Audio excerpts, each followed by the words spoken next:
Okay, we have one more special kind of equation, and that's what is shown in example 4.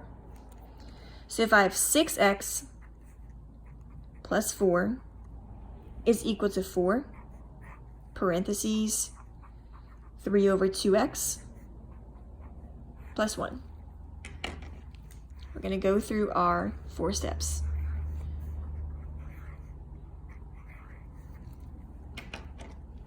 Step 1 tells me to distribute, if I can.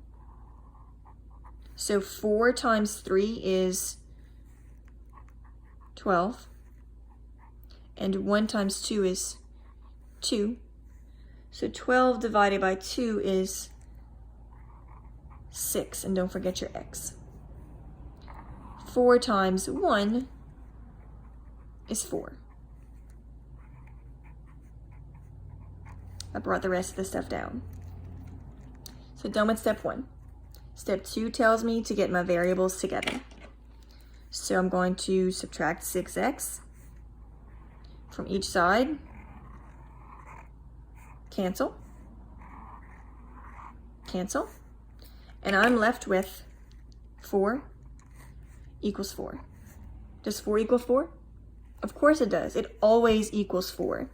So no matter what number I would plug in for x, it would always work. I could plug in 1, I could plug in 3, I could plug in -1, I could plug in -3, I could plug in -5 billion, and it would still make sense because I'm always going to end up with this.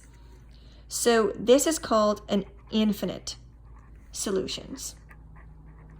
Because I could pick any number in the whole wide world and plug it into this equation and it would work. So let's look at another one like this. And then I'll show you how you can tell that it's going to be infinite without doing all the work. So if I have 1/4, parentheses, 8x minus 12 is equal to 2x minus 3.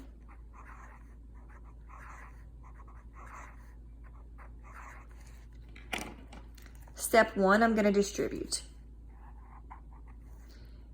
1/4 times 8 is the same thing as 8 divided by 4. 8 divided by 4 is 2. Don't forget your x.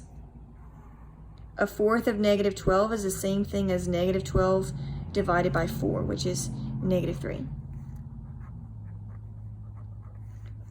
Step 2 tells me to get my variables together.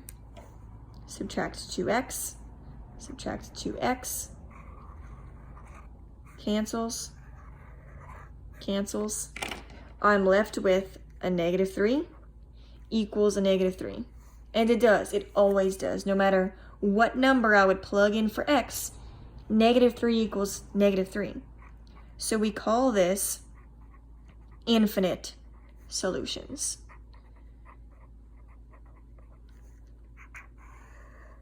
Now, just like in the previous examples, there's a trick to knowing when it's going to be an infinite solution problem. So see how I have a 6x and a 6x?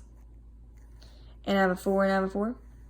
I have the same coefficients and I have the same constants on either side.